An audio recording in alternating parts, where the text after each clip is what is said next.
homework to understand what we were doing.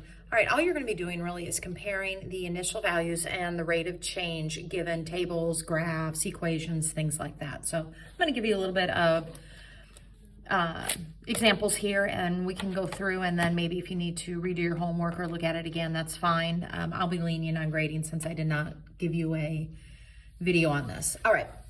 So to start us off, we're going to take a look at this table, which is function A, and we're looking at the rate of change. Rate of change is just another word for your slope. So we need to find our slope. And if you remember our slopes, we subtract our y's over our x's. So however you want to do it, what I showed them in class, right here, you're going to you always start here and you're going to subtract this way. So 44 minus 32. All right, because you always take the y's over the x's. So 44 minus 32 is 12. Okay, you're going to take 56 minus 44. Well, that's 12. And really only need to do 2 points, but we'll just keep going. You also get 12, and right here you're going to get 12. So to go from a 32 to a 44, you're adding 12, adding 12, adding 12, adding 12. Here you're going to take 8 minus 4, which is 4. 12, you get 4, 4, you get the idea, 4. All right, so to find your slope of a thing, and really, like I said, you only need to do 2 points if you really want to. But anyway, so we're here, you're going to take 12 over 4, which is 3. Always your y over your x, all right? Y divided by x. That's your rise over your run is your slope. So 3. So your rate of change, which I will call ROC, that's your rate of change, is 3. Now on a graph, since we don't have those ordered pairs listed out, what you're going to do is do your slope triangle if we can. Doesn't look like too many of these spots right here are in, but we can probably maybe eyeball this just a little bit. Like if we started right here, which isn't, it's a little bit over 2, and we're going to go to right here, which is probably a little over 3. It looks to me like we're just going, up, maybe not even 1 and over 1. So it's definitely not 3. So when it says which one has a greater rate of change, I would pick function A.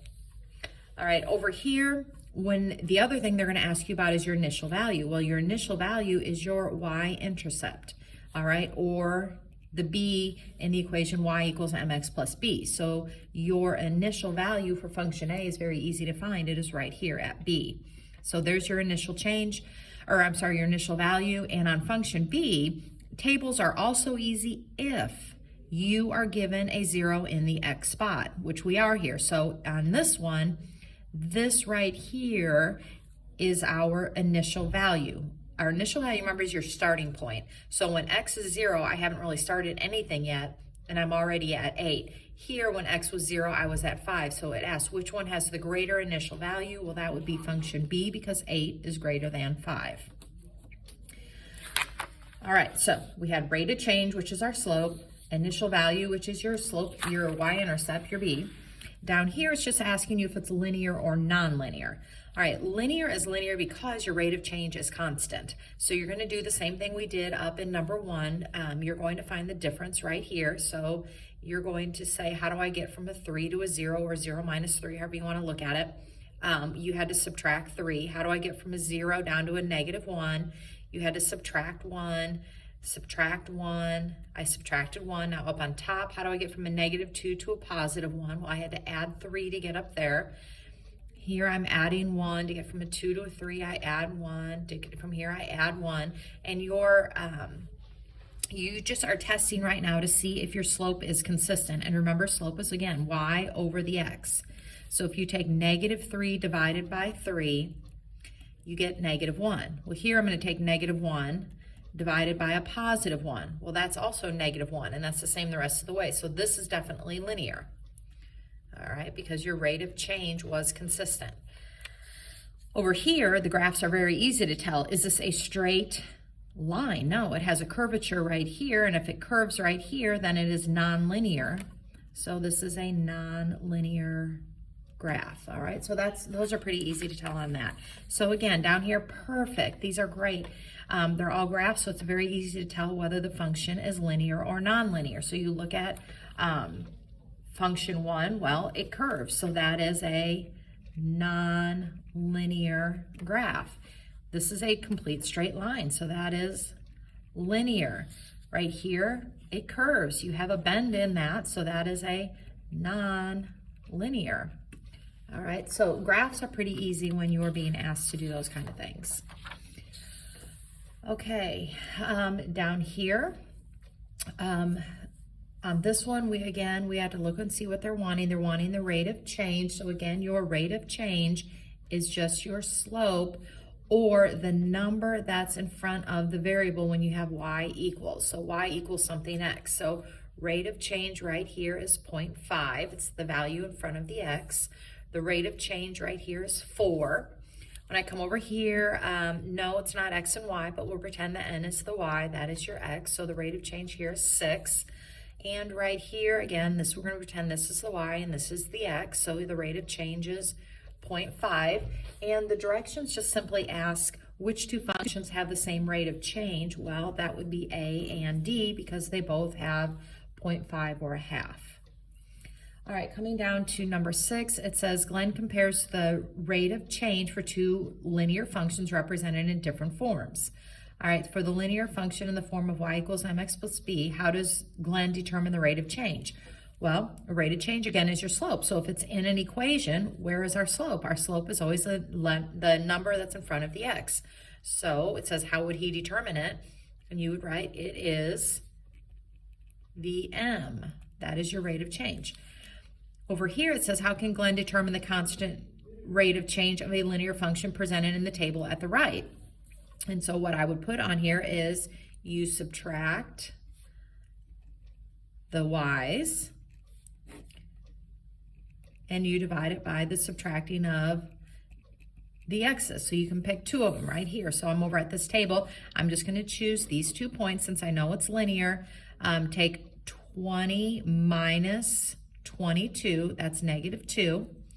2 minus 1 is a positive 1, and then you always take the y over the x, so negative 2 over 1 is negative 2. So when it says what is the rate of change, you would answer negative 2. All right, so the table on the right and the equation this describe linear functions. So the student states incorrectly the initial value of the functions are equal. All right, compare the initial values of each function. What mistake did he likely make?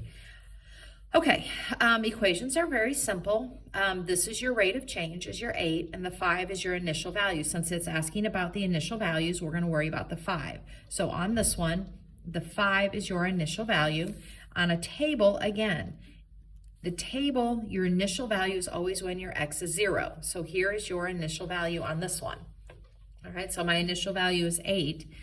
The student incorrectly states that the initial values are equal, which they are not. And what might he have done? In my opinion, I'm guessing on the equation, he took the rate of change as 8, and then he looked over here and thought this was 8. So maybe he mixed up the rate of change on the equation, is what my guess would be. All right, I'm going to go through one more, and that is number 8.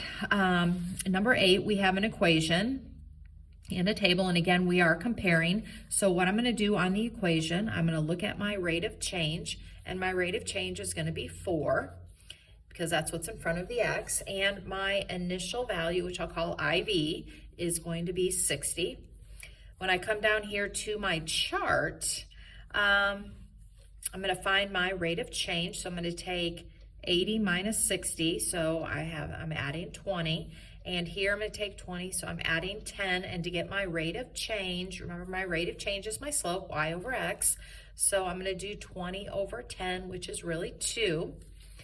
And I need my initial value. So if I look through my x's, I don't have a 0 in here, but I can see it's going down by tens. Like I went 40, starting at the right, 40, 30, 20, 10. So the next step, logical step, would be a 0 here, and if I'm subtracting 20 going this way, well, if I subtract 20, I get 40.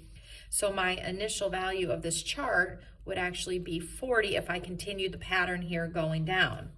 So all we're going to do is go through here and answer some questions. So the linear function described by the table, this one, has a greater rate of change. So the rate of change was 2. The rate of change in the equation was 4. That is not true. The linear function described by the equation has a greater rate of change. So one of them has to have a greater rate of change, and the rate of change here was 4. So I'm going to say, yeah, the equation did. The rate of changes are equal. Obviously, no, if you can't have all 3 or 2 of the 3 happening. All right, down here, the linear equation described by the table right here has a greater initial value. Well, the initial value here is 40. The initial value here on the equation was 60. So no, the table does not have a greater initial value. The linear function described by the equation has a greater initial value. Yes, that is true. And the initial values are equal. Well, obviously you can. So these are kind of broken up into rate of change, initial values, and you can only mark one of the 2 or one of the 3 options.